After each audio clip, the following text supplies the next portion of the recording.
अग्ना विष्णु सचोषसे मा वर्धन्तु वाङ्गिरः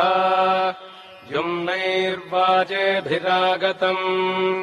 वाचश्च मे प्रसवश्च मे प्रगतिश्च मे प्रसिद्धिश्च मे धीतिश्च मे क्रतुश्च मे स्वरश्च मे श्लोकश्च मे श्रावश्च मे श्रुतिश्च मे ज्योतिश्च मे सुवश्च मे प्राणश्च मे पानश्च मे व्यानश्च मे सुश्च मे चित्तम् च आधीतम् च मे वाक्च मे मनश्च मे चक्षुश्च मे श्रोत्रम् च मे दक्षश्च मे बलम् च ओजश्च मे सहश्च आयुश्च मे जरा च आत्मा च मे तनूश्च मे शर्म च मे वर्म च मेऽङ्गानि च मे स्थानि च मे परोगुंसि च मे शरीराणि च मे